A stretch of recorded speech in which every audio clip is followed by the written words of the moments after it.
and welcome to your Friday, September 6th market news update. Non-farm payrolls data will be the center of attention of economists today. The Swiss Franc hits YTW highs and gears up to break into territory last seen before in January of 2015. The Japanese yen climbed to one-month highs, capitalizing on a weaker dollar and a hawkish BOJ. Eurozone's final GDP print for Q2 of 2024 inbound later on. Oil settles near 14-month lows amidst concerns of lower demand from China. China's trade data results for August to be released in tomorrow's session. Finally, natural gas futures rise to 2-month highs on ample and steady demand. That's all for now, and thank you for watching.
Hi everybody and welcome to another daily presentation. This is the market overview for the 6th of September of 2024, and these are the key events that you should familiarize yourself before starting your own trading day.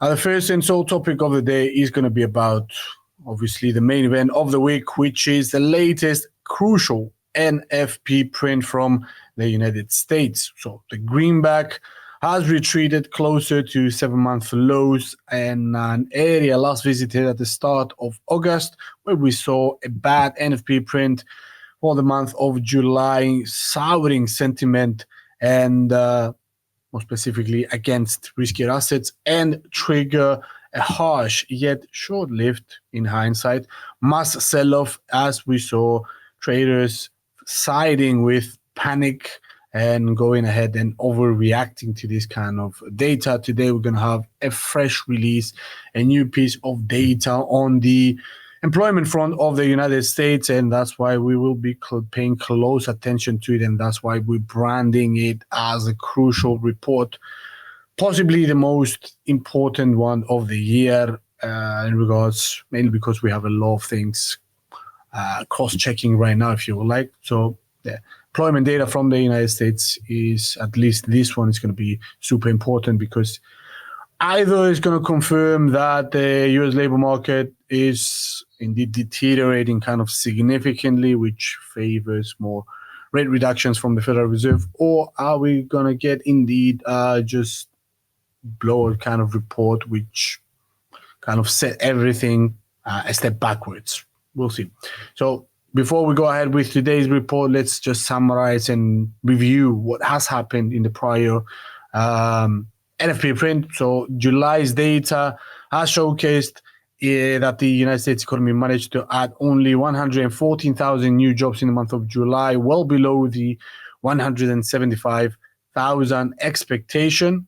At the last meeting, we also saw wage growth stumbling for yet another month, but more critically so, we saw the unemployment rate unexpectedly rising by 0.2%, excuse me, to the 4.3% level, the highest we have seen it being since the COVID-19 pandemic.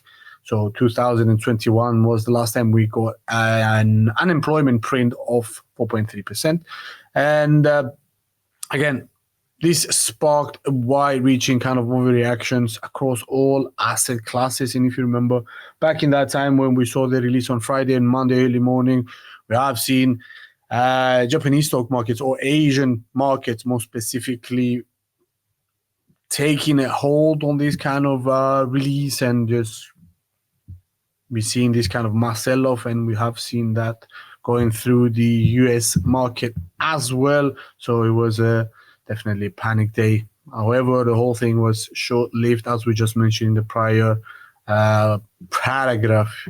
So we will see whether today's report, if it's not good, or in other words, if it's bad, what kind of reaction shall we expect from the market. So market interpreted that data, that piece of data back in August, the July's NFP print, as the first clear-cut signal that this crack, this is in a sense cracks in the labor market's efficiency, then will force the Fed policymakers to loosen up their stance, quote unquote, immediately, in order to safeguard this so-called soft landing scenario and avert the US economy from falling into a recession. That was panic mode back then. Other data from, for example, the manufacturing and services front say otherwise, but still, and the GDP as well on the growth front.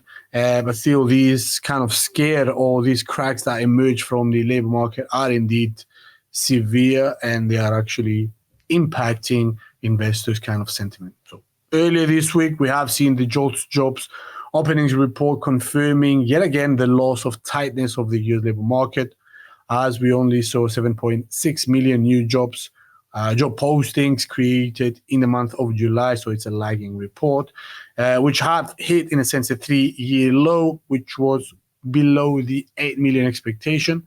And likewise, we saw yesterday's ADP non-farm employment change figure or report, showcasing that the US private sector has managed to add merely 99,000 new jobs in the month of August, the lowest reading since 2021, also another 3-year low.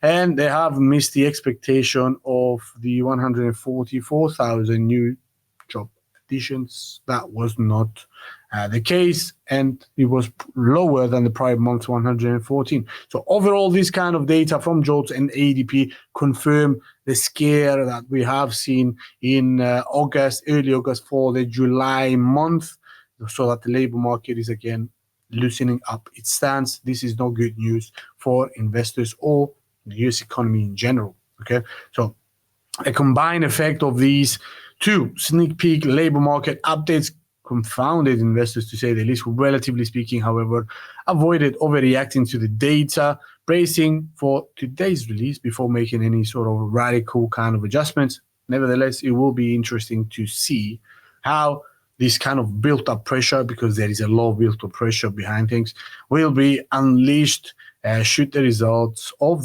today's report, NFP print, surprise materially, more specifically to the downside.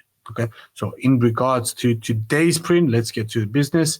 Forecasters do project that the US economy added 164,000 new jobs in the month of August, up from the disappointing 114,000 result we have seen in July, and hence the scare. Yet, at the end of the day, this 164 is materially less than the 200,000 or the 180, between 180 and 200,000 new jobs, historical average kind of level. At the end of the day, this is not going to be something good. So the unemployment rate is expected, however, to downtick to the 4.2% level after its steady and incremental rise to the 4.3%.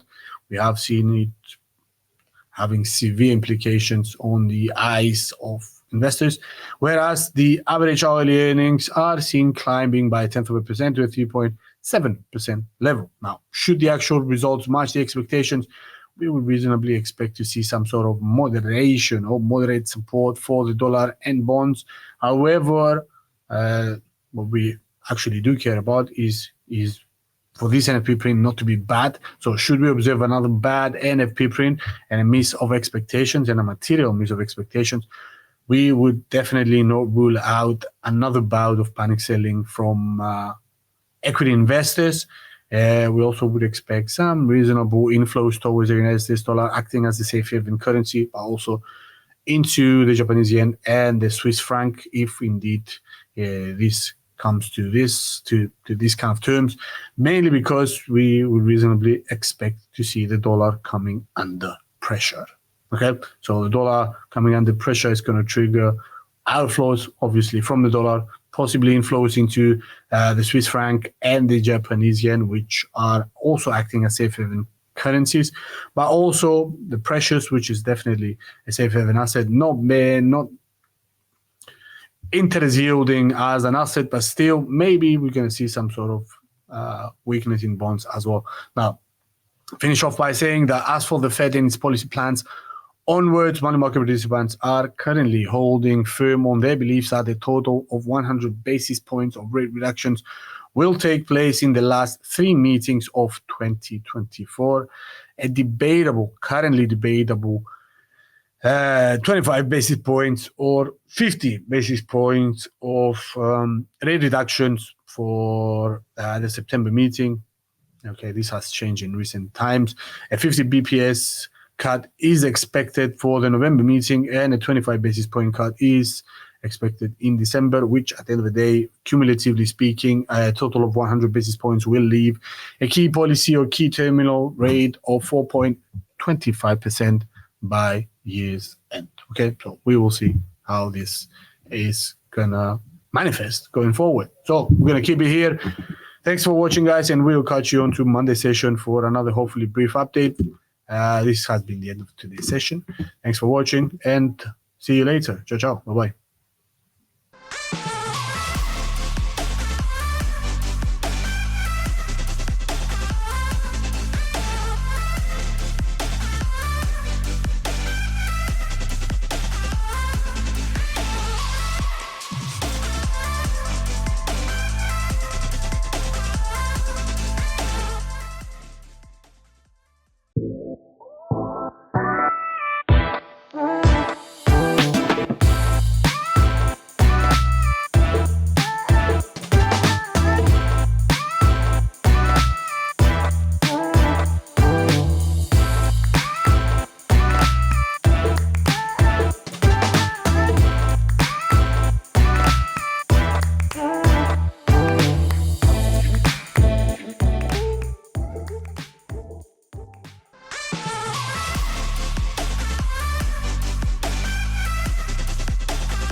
Welcome everybody to another episode of our series, our webinar series. Today we're going to talk about moving average convergence and divergence strategies, or in other words, we're going to talk about what is the MACD and how you can apply that to your trading regime or to your trading plan, if you would like. So we have discussed this topic in the past. Today is going to be a much like refresher. Okay, so we're going to bring up to speed in a sense what we have learned in the past. We're going to refresh our memories, and after we get past these slides, this presentation, we're going to go on a live environment and apply what we just discussed. Okay, so the first half is going to be more like an educational, going through the lectures kind of vibe, and then we're going to move on to the live environment. So at the time we're going to do that, please let me know whether you can, whether you want to look at one specific instrument, or if you have preference. That's what I mean. If not, I'll just bring up some random charts, and we're gonna discuss how you can, in a sense, put into action what we just covered. So again, today's webinar is going to be moving average, convergence, and divergence, and in a sense, strategies. Let's get started. This is a quick warning, risk warning, and a disclaimer. You can read this at your own time. So moving on. So there are, in the past, I've mentioned I'd like to split this kind of topic meaning whatever comes under technical analysis, into two main branches. One of them is charting analysis. The other one is what you have in front of you, the mechanical analysis. And from here onwards, I've decided to split it into further two groups, which are on chart and off chart indicators, technical indicators, the stuff that technical analysts or technical traders use in order to, in a sense, amass the highest percent of probabilities of chances of succeeding at placing their trades and placing their trades accordingly. Okay, so mechanical analysis is being split off into two branches, on chart and off chart. We have covered in the past moving averages, Bollinger Bands, and Fibonacci retracement. These have been extensive topics that we went over, and all these three types I've just mentioned, these technical indicators, have been covered in the past, and they fall under the category of on-chart indicators. Technical indicators, you're going to find them, in a sense, on top of price action, whereas on the other side of the equation, the other kind of split off, the other branch of mechanical analysis is what we call off-chart indicators, which are, in a sense, can be, in a sense, found on a separate window below the price action. It's not going to be overlaid on top of price action. It's going to be below that on a different segment. Most of these are oscillators. And we have covered so far the relative strength index, the RSI. We have covered momentum. Today we're going to cover moving average, convergence, and divergence, which is the main topic of the day. And again, discuss possible strategies that you can undertake while using this technical indicator. So, what is MACD? What is moving average, convergence, and divergence? Okay. This is a technical definition, again, to refresh our memory. So the moving average, convergence, divergence is a trend following momentum indicator that measures the relationship of two moving averages, hence the name moving average, convergence, and divergence. So it applies, it uses to moving average, much like we have done in the prior webinar. We have discussed moving average strategies, not MACD strategies, but moving average strategies. MACD adds another dimension, which is the momentum. Two moving averages, in a sense, the reason why you use them is, in a sense, to gauge the direction of the trend and whether you have spotted whether the trend is starting to reverse, or at the opposite side, or the flip side of the coin, whether it is going to continue or has been continuing to moving to that desired direction. The MACD, the oscillator, in a sense, adds on the extra parameter, which is momentum. Hence, it creates the extra two words in the title. So moving average, the convergence and divergence aspect of it comes in because we turn it into an oscillator, and hence the MACD name. So it is used to spot changes. We're talking about MACD here, obviously. Used to spot changes in the strength, direction, and momentum, but also duration of a trend in an instrument's price. So moving average by themselves give you plain direction. Okay, MACD gives you how strong the trend is. Obviously, it gives you the direction of the trend.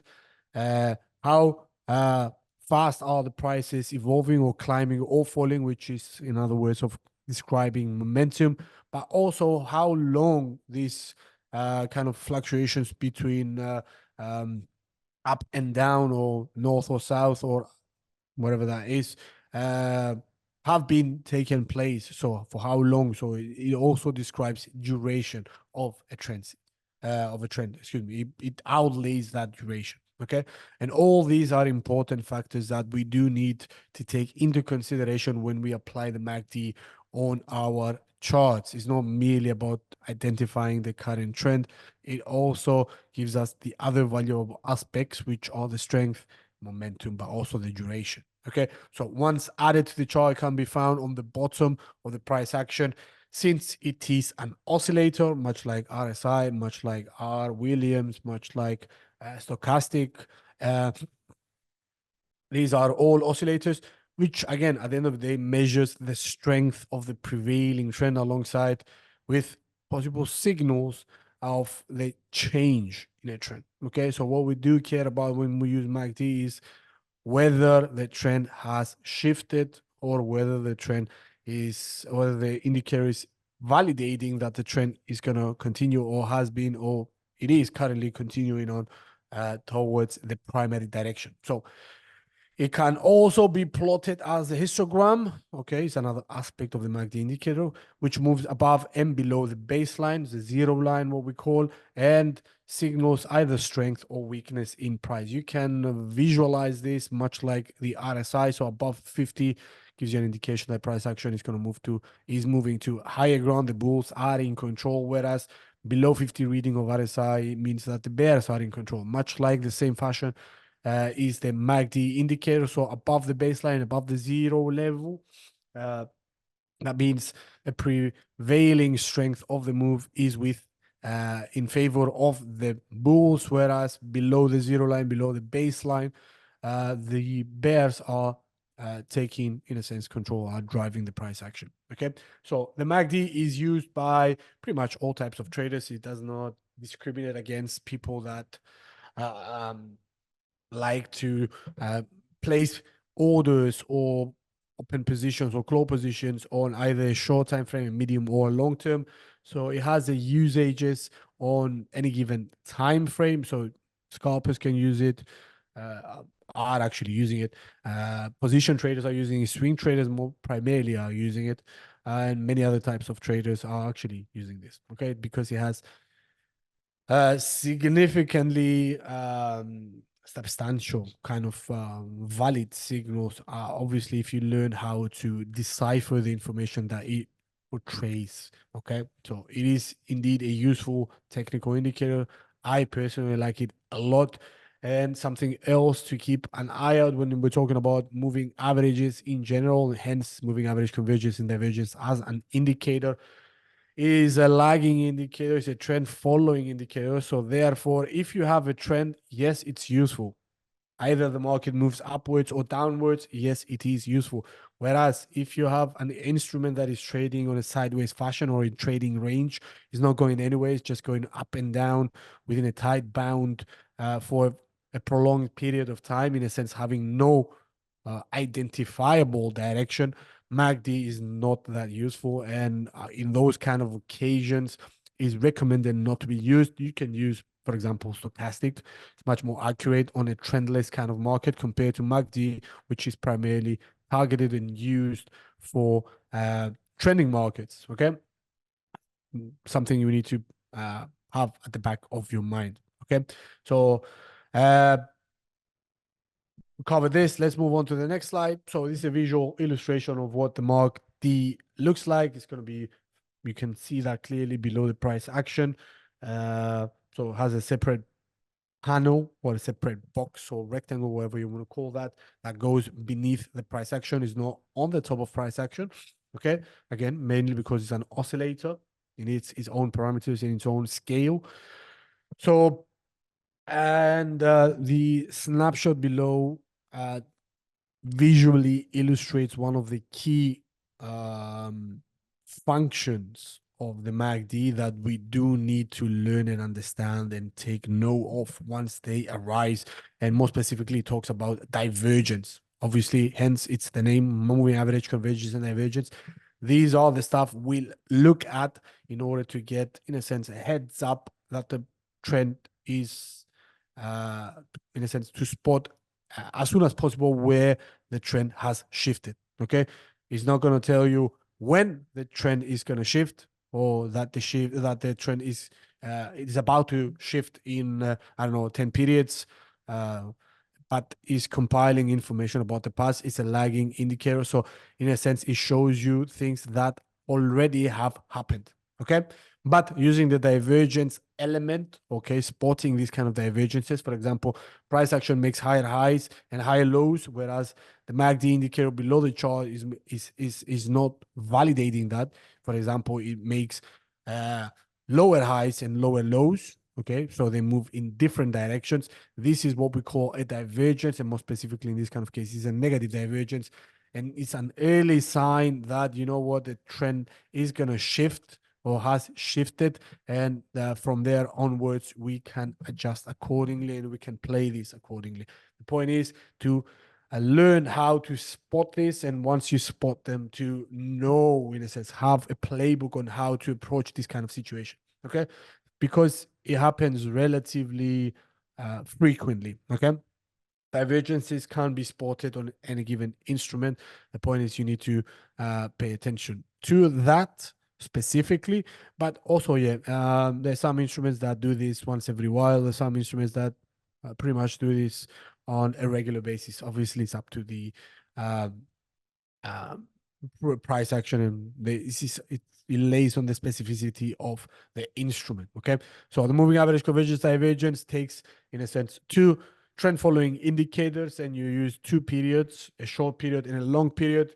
Most people, or the default settings of the MACD, are 12 periods and 26, 12 for the short and 26 for the long. Exponential moving averages. Okay, you can do simple moving average as well. Doesn't matter. It does matter, but these settings and the usage of the MACD can be defined or predetermined by using a simple moving average rather than an exponential. Personal liking, I do exponential. You can do simple, the same thing. The point is to understand what information is it conveying to you. Okay.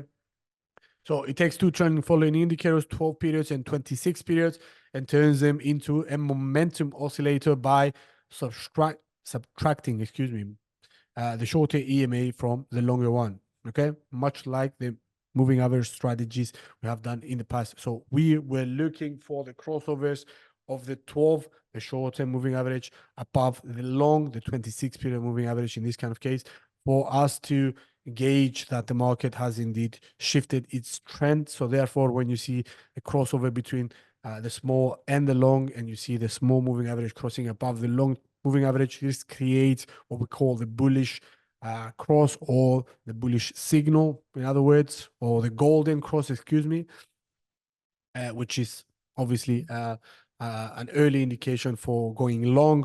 Whereas when you see the short moving average crossing below the long-term moving average, you get what we call a death cross, or a signal, or a bearish cross, which is a signal to go short. Okay, pretty much simple stuff so far. Okay, so the MACD, when the MACD crosses above zero, what we call the baseline, it signals positive momentum, and this is what I just mentioned before. And when it falls below the zero line, it indicates negative momentum. So all these, again, are relative, and we need to pay attention to this. So where the moving average convergence divergence line is and the signal line is, either above or below the zero line, has different implications. And we also have what we call the trigger line, or the signal line, which is a 9-period exponential moving average of the MACD, which is what we subtract from the sum of the difference between the 26 and the 12, which gives us, in a sense, the MACD line. Okay, is what we do care about. So the crossovers between the trigger line are used in a similar fashion as crossovers between two moving average, what we just discussed. Okay, so MACD is, in a sense, the MACD line, which is the difference between the 12 and the 26. Okay, most of the times you're going to see that as a blue line. This is what we're going to refer to it as. Okay, so when you see the MACD line crossing above the signal line, which is the red line, you're going to see visually represented, creates the same thing, the bullish crossover. Whereas when you see the MACD line, again, the blue line, crossing below the signal line, the red line, this creates what we call the bearish cross. Okay, and that's the short signal. Okay, you will see that in action pretty soon. So fear not, if you have any sort of questions, please send them through. But so far, I think everything is relatively simple. Okay, so the indicator shows a blue line, the MACD, and the red line, which is called the signal line, but also the histogram, which is the difference between the two. And in a sense, the histogram calculates the difference between the two lines. So the values are calculated from the price of the trading instrument in the main part of the graph. And for example, okay, so for visual illustration purposes only, let's discuss this upcoming scenarios. Okay, so in a sense, this you see the MACD line, the blue line, which is the difference between the 12 and the 26 period, which we just said. The signal line is the 9-period exponential moving average. Okay. And you also have the histogram, which is the difference between the blue and the red line. So the period of the moving average on which the MACD is based can vary. Okay. And you can use, instead of 12 and 26, you can do 20 and 50. Okay. You do you. Okay. But the most common parameters involve a faster EMA, which is the 12 period, and the 26. And the signal line is most of the times the 9. So when you hear someone ask someone, for example, what are your MACD settings? Okay, he's going to say, for example, 12, 26, and 9. Okay, so 12 refers to the short-term moving average, 26 refers to the long-term moving average, okay, and the 9 is the signal line. Okay, so this is one way to conceptualize this. Okay, so MACD visualization, once again, okay, what do we care about is first and foremost, it's actually not with a hierarchical order. I'm just going to outlay the stuff that we do need to pay attention to, at least when you use the MACD indicator. That's the whole point. So you look for the crossovers between the blue line and the red line. So the MACD line with a signal line. These are stuff that we do look for. Okay, another time happen here as well, here as well.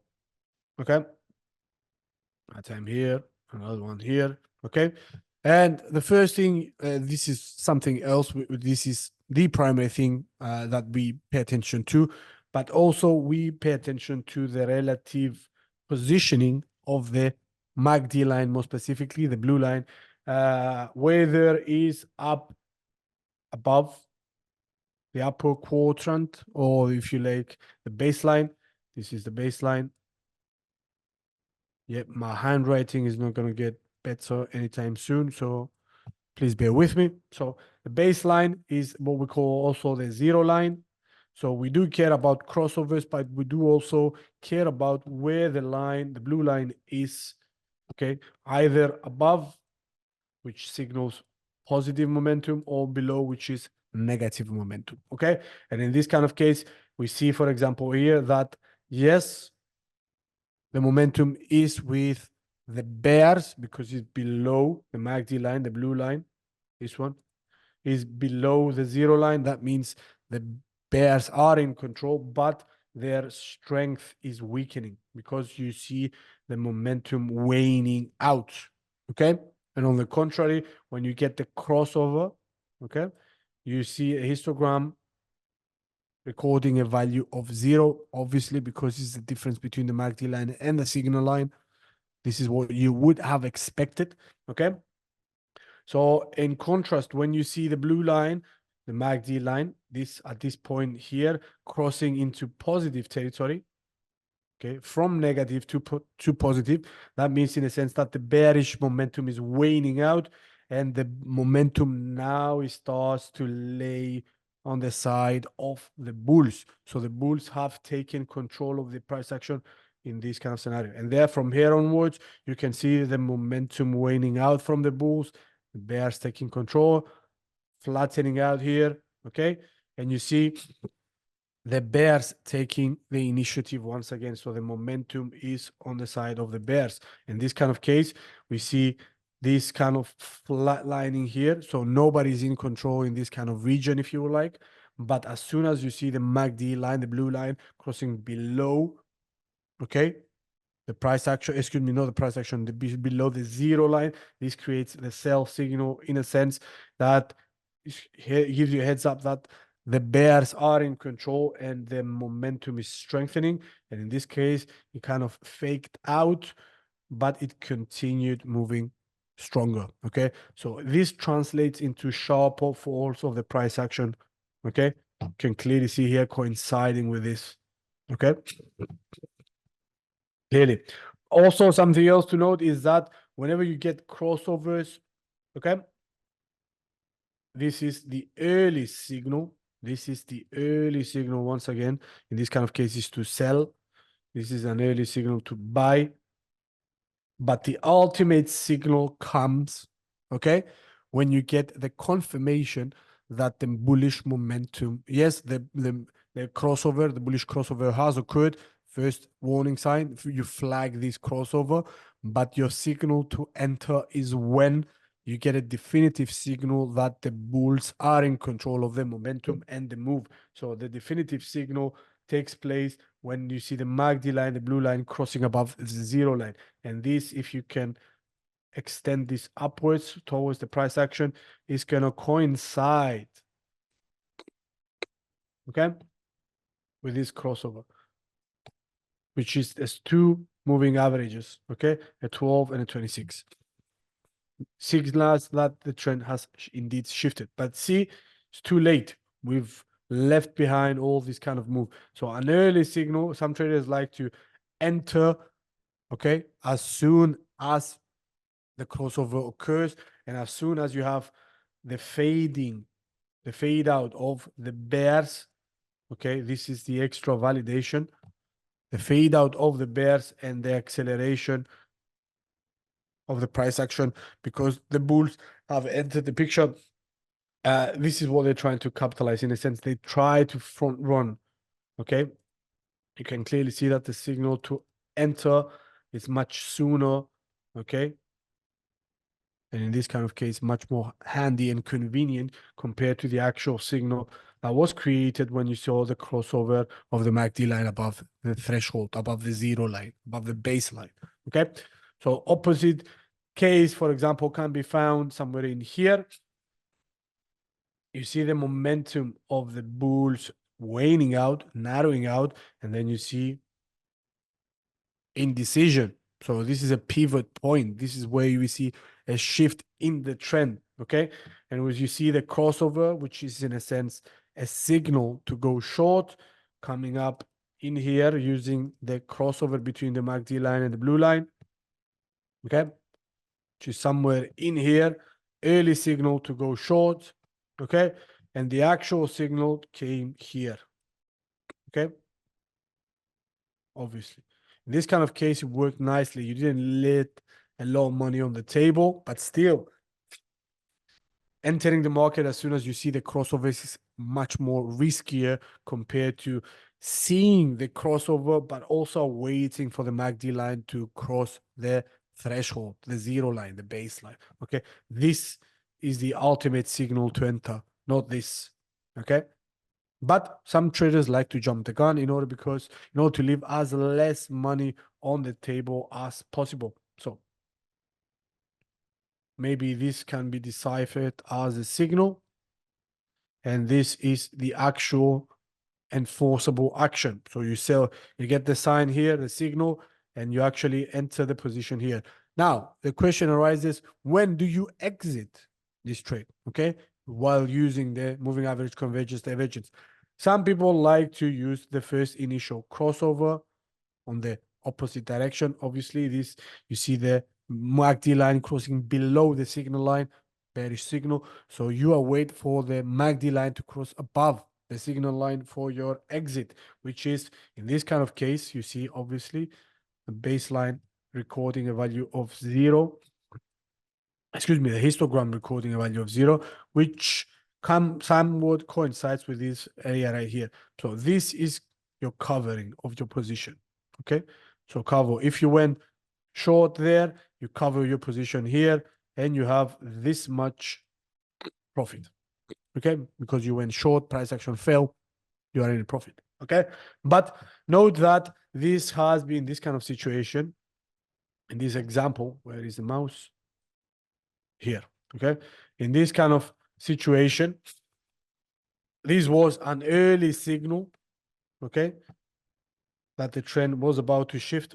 Just give me a few moments, guys. I need to, yeah. An early signal to exit the position, and you left a lot of money on the table. Look at this. You left all of this behind because you jumped the gun while using only the crossovers, okay? Some people, once again, like to exit the position once you see this again, which in this kind of case, once again, it kind of coincides with the same level. Again, you leave a lot of money on the table. So the best thing you could have done is a way for, in a sense, to see what's going to happen with this, okay? And is the momentum of the bulls, okay, strong enough to overcome this kind of built up pressure by the sellers or not? This kind of case, the fact that you see the histogram bars not being large enough, okay, this would have been a definitive exit signal for me. But this does not happen, okay? You see small difference between the two, okay? And we're not even discussing divergence, by the way, here, yeah? This was your extra validation. So you are waiting for the whole thing to unfold once again. You want to see what is going to happen after the crossover before exiting. In this kind of case, if you have risked it, much more money in the bank. Signal for you to exit would have been somewhere in here, which is, let's just assume somewhere in here. Okay. So you have a lot more money left, in a sense, in the chamber, but you don't take it. You leave it on the table and you walk away. Okay. Which is not always bad. Let's just say not getting greedy is one of the virtues of trading. If you do have that virtue, some people get greedy and you leave a lot of money on the table, the fearing that you're going to leave a lot of money on the table. And for example, you just stay stubborn and you leave the position open, and this happens and you don't pay attention to it. And then the price action comes up here and you barely equalize. Okay. You manage to, in a sense, get out of the position, losing, not losing money, but leaving a lot more on the table. Okay, so taking wins, it's a good thing.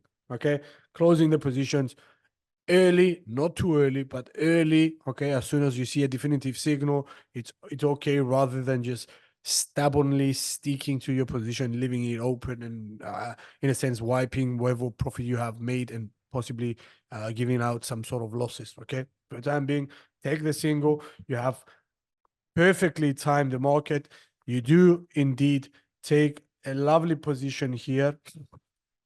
You see the first definitive signal, take it out. No, at the end of the day, it's a win. A win is a win, no matter what.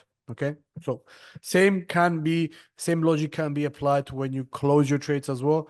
So if you open a position and the market reverses, it goes the opposite direction in a sense, and you are losing money, it's essential to learn how to close that position with as minimal losses as possible.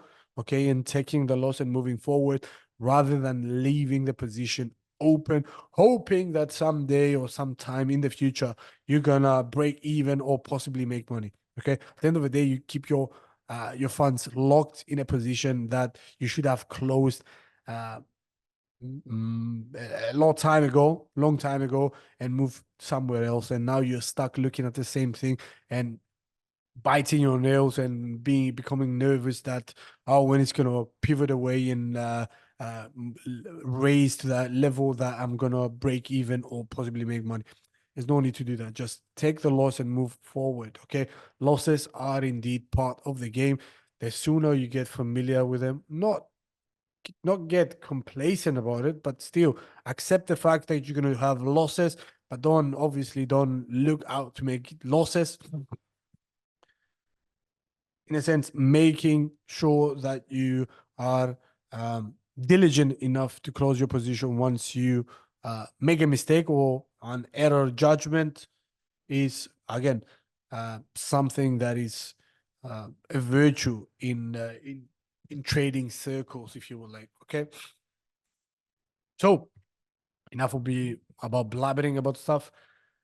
Let's move on to the next slide. So now we're going to talk about the exponential moving averages, which in a sense highlight recent changes in the trading instruments price, and by comparing EMAs of different lengths, hence the 12 and the 26, the MACD line gauges changes in the trend of an instrument. This is why we use them, why we use the two time periods. Okay, so we need to use a long term and a short term in order to see whether the short-term trend is shifting and it's gonna challenge the long-term kind of trend. Okay, and again, 12 and 26 periods.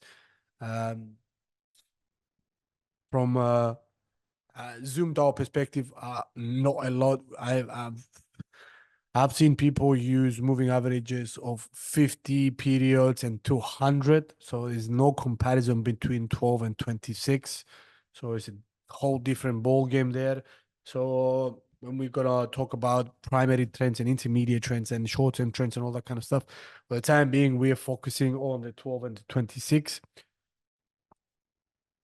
which excuse me, which are ideal for quote unquote short to medium kind of trends. Okay.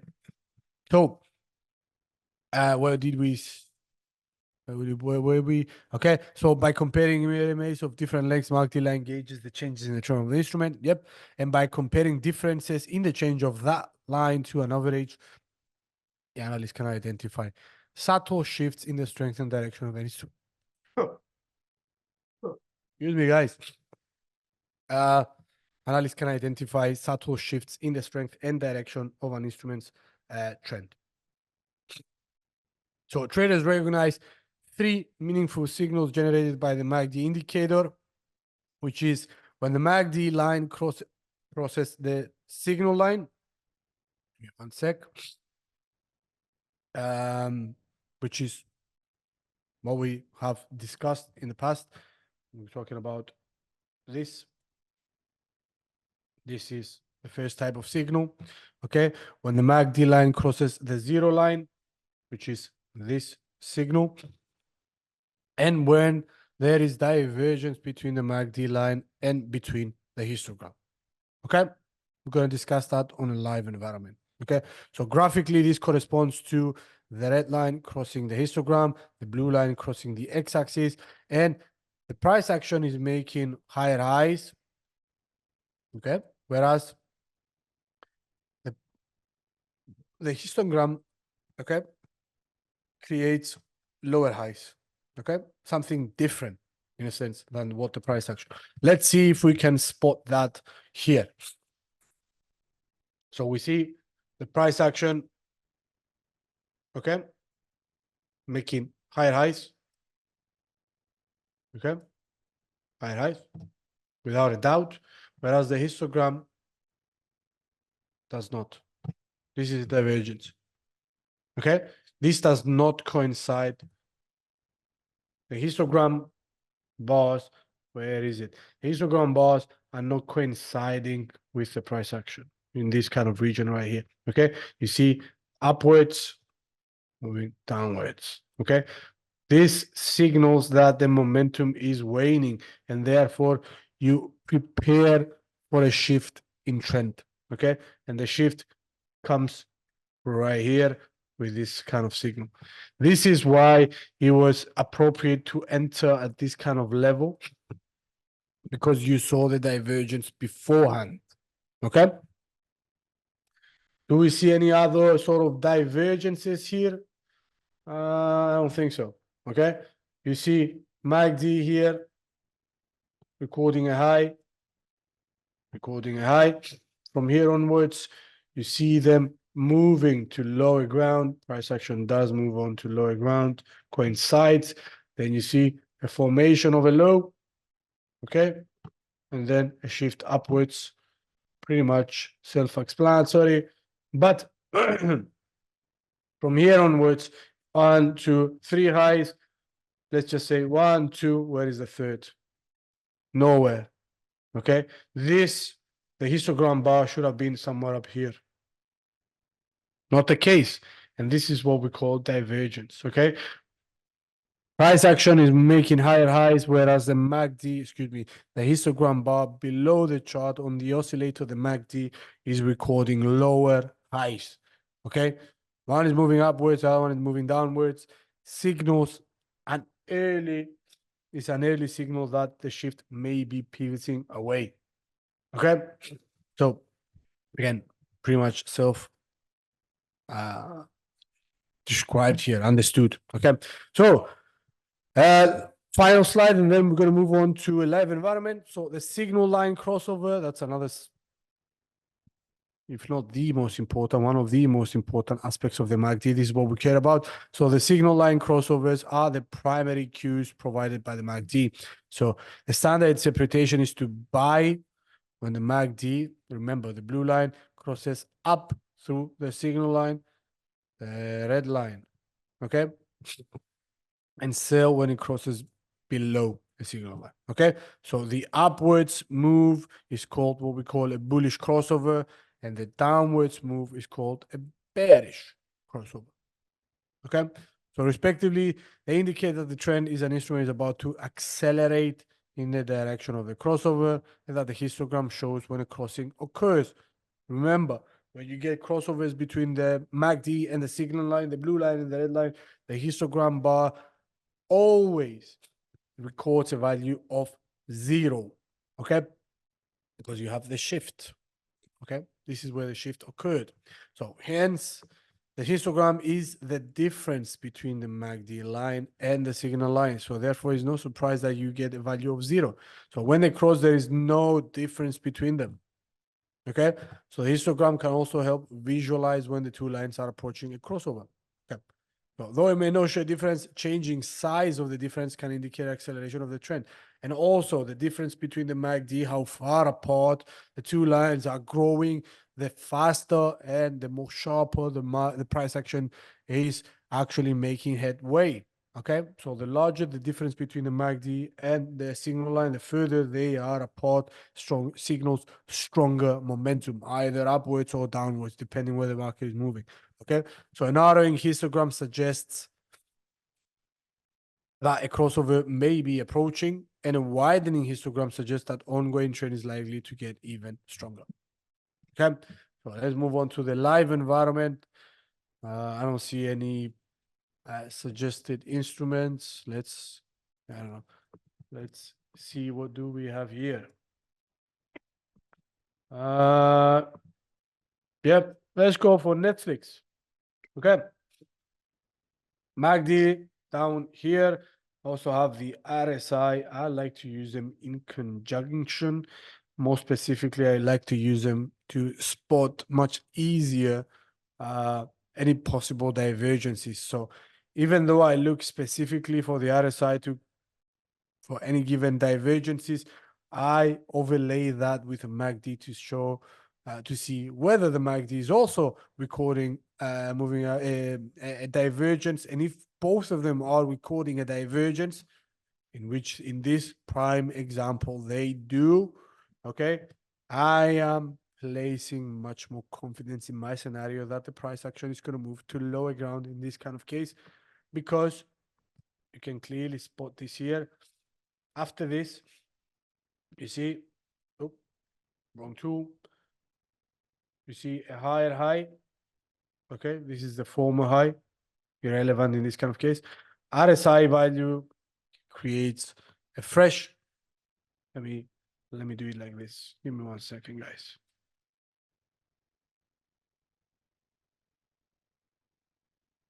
Let's split them in order to see them much more nicely. Okay. Okay, two different indicators plotted together. Let's do it separately first and then overlay the overlays. Never thought I was going to say that, but still. So price action records a high. Is this confirmed by MACD and RSI? Okay, MACD histogram. Yep, high. I see that. Is the RSI doing the same thing? Yep, I see that. Fair enough. Very nice. Now, Price action continues to move north. Obviously, you get a higher low here, a higher high, a higher low, a higher high, a higher low, a higher high, a higher low once again. And somewhere in here, something weird happens. This kind of area. Let's shade it. Okay. So we see the peak of the price action. What has been going on with MACD and RSI below the chart? What are the oscillators talking about? Okay. So coincision in regards to the peak, no doubt. Bottoming out here, lovely. Coincision. From here onwards, look at that. Histogram should have been positive because we get a new higher high by the price action. No side whatsoever of a higher reading in the MACD. MACD should have been in the positive territory for this period I'm just highlighting here, okay? For at least 1 week. No, MACD is in the negatives, okay? Same thing happens here. Another higher high by price action. MACD barely going into positive territory, barely, okay? So this is the second indication that divergence may be taking place. RSI, we're not going to talk about RSI just yet. Again, same thing. Price action moves to higher ground, creates a new high, fresh high. MACD negative. Divergence. Clear as day divergence. Okay? Price action. It's upwards. MACD is not doing the same thing. Look at this. It's even low. Okay? Moving to lower ground. You see the lines? You see the arrows? Okay, one is pointing upwards. Price action is moving to higher ground, whereas, the MACD draws a completely different picture. It moves south. This is what we call divergence. This is where we pay close attention to this kind of level. And the primary bias that I would have had today would have been not today, but in this kind of period, in this kind of range, I would have been, if I was in this position, I would have been paying close attention and possibly having my finger on the exit button for as soon as possible, as soon as I continue to see, for example, this kind of thing, this kind of divergence being extended into the future. Okay, so and from there onwards, if I didn't have a position, my bias would have been for a short order. And that's okay. Possibly having a target down here where we had prior resistance, which has turned into now possible support level.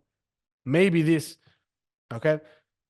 I'm going to give a little bit more room for the price action to head to high ground, okay. And we have a risk reward ratio of 5. We're talking about crazy. Okay. This is a lot. Let's just say adjust it down here. Much more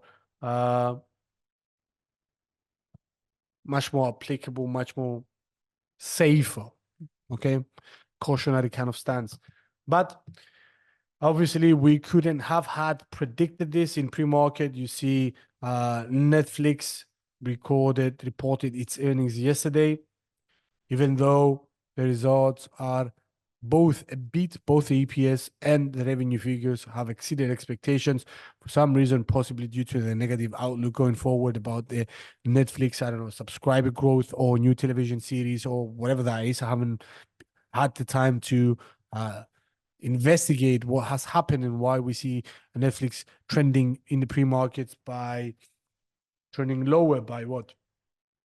Almost 6.5%. Unsure, but the technicals have indeed given me a heads up before this kind of happened. Obviously, these would have been much more different, okay, if we have had some sort of robust, even better than this kind of results, which could have skyrocketed in a sense, the price action to high ground in pre-market today? Nobody knows. That's why we wouldn't have touched, for example, yesterday, the day before this, even though you spot the divergence, it's a lot more risky to enter a position right before earnings if you have not done your homework. So personally speaking, I don't enter positions unless I do my homework first. And even though I do my homework, I'm kind of reluctant to place a trade before an earnings release because nobody knows what's going to happen. Okay. So either super beat, either dismal kind of results, they can create severe liquidity and volatility surrounding an equity, an instrument. So therefore, personally speaking, I like not to trade this. I like to see earnings releases and earning results before I place my trades. Okay. So in this kind of case, even though the technicals actually worked in our favor, it's not realistic to go beforehand. It's not advised anyways. No, who am I to give advice? But the point is, from a rational standpoint of view, it's way too risky to go before earnings and buy or sell something. Okay, unless you have some sort of privileged information, you've done your homework, and you expect the price action to move into one either direction depending on your info. Okay, in this kind of case, I have not delved into too much about Netflix. I don't know what happened, even though I can see the surface right now. Yeah, they have a bit of their EPS and revenue targets, and still the price action moves to lower ground in pre-market session. I have no idea what's going on. I'm gonna investigate this further and head on further from there onwards. Who knows? Maybe post today's market open, maybe you're gonna see the price action moving back to the prior trading range. Okay. In a sense, people deep buying Netflix and taking, in a sense, for granted that they have beat both earnings and EPS targets. Who knows? We'll see. I'm gonna wait and see at least 1 or 2 trading sessions after an EPS release, an earnings report, to get the gist of what's going on. What has happened? Did the volatility ease? I'm way too late now. Okay, I'm looking for what's going to happen into the future. But going back to the topic, MACD in this kind of case gave you an early signal that divergence, that for example, the bulls momentum, even though you have higher highs, the momentum of the bulls is waning out and the sellers are entering the picture. And most of the times you see these kind of sharp falls, albeit the earnings release in today's session. This may actually be technical. Okay. This reaction, I mean, in the pre-market today, may be indeed technical. Okay. So either traders spotting this kind of divergence, which has been going on for quite some time now. It's been on for, let me highlight this kind of period. Let's just say the earliest signal was from somewhere in here to here. So we're talking about a month. So a month of divergence. Okay. So it's a lot of time for people to spot this. Maybe they did spot this, and that's why we see Netflix price action moving to lower ground, albeit favorable bit of their EPS and revenue targets. Okay, so again, let's look past this and let's do an actual study of using the MACD. Okay, so given the parameters, the components of the MACD, as we mentioned, we look for crossovers. This is a crossover. This is a bullish crossover because we have the MACD line crossing above, okay, the signal line, the red line, okay, creates this crossover, this bullish crossover. Let's highlight that on our chart. You see price action moving to high ground, okay.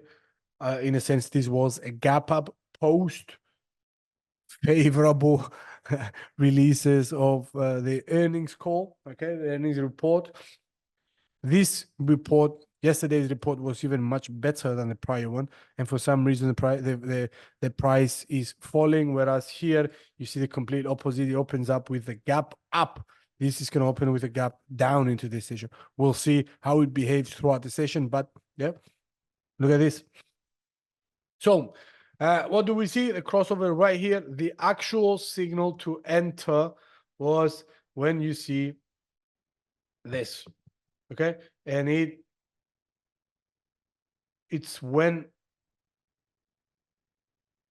the MACD line, the blue line, crosses above the threshold. So the MACD turns positive. That's when the actual entry point is, okay? So these these could have very well been an entry, something like this. So playing it off here, risking in a sense 6%. I think that's relatively cautious, okay? Whereas you await for the next crossover to occur before exiting your position, which is somewhere in here, okay? This is the first initial sign for you to get the hell out, okay? In this kind of case, we're talking about how much?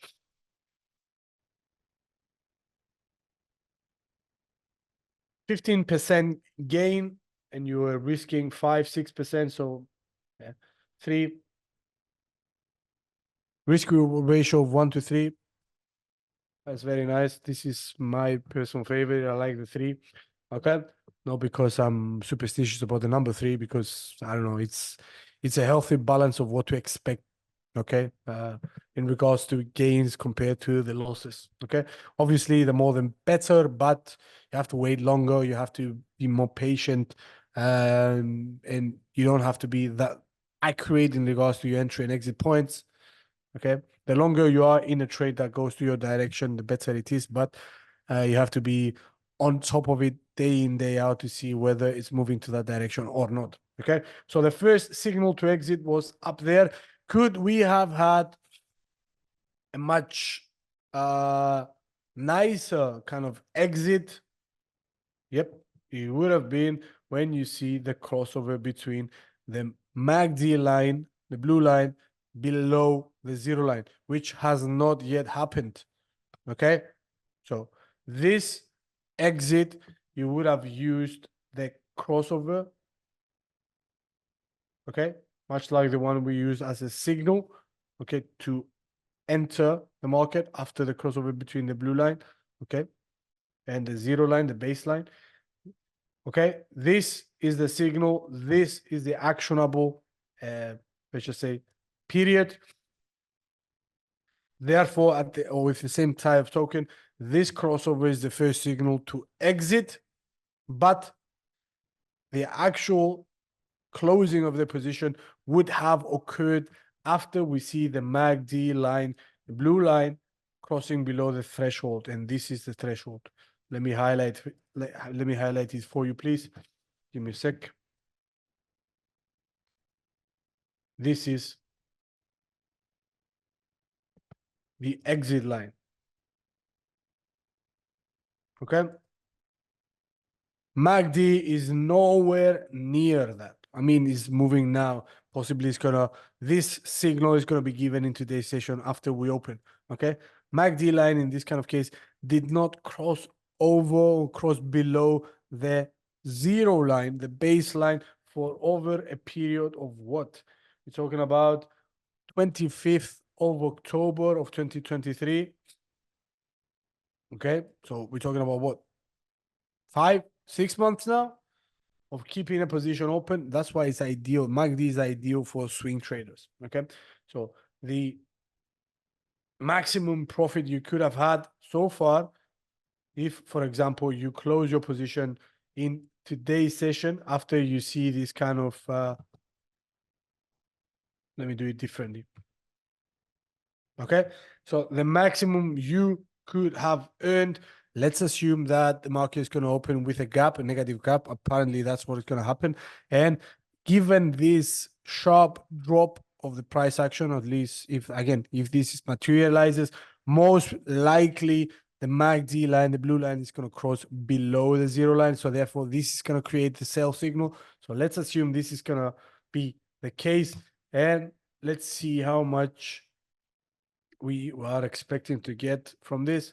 So close to 40% if we actually exit the position near at the start of the trading session without looking at what's going to happen afterwards. Okay, so comparing 15% to 40, there's levels to the game. So we're talking about a risk reward ratio of how much? Let's assume it's somewhere in here. So same thing. Okay, so we're looking at a risk reward ratio of 6.3 to 1. Beautiful. Compare that to 3, getting double than that.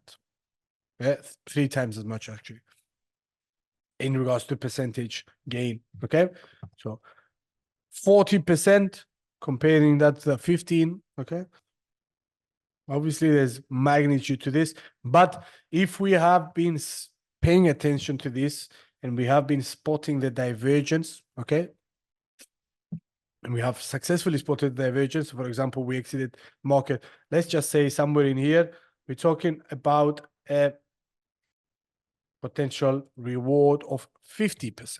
Okay, 52%. Okay, so we're talking about 15, 40, and 52. Okay, so you see how significantly beneficial is the MACD as an indicator in a market or an instrument, looking at an instrument or a market that actually trends.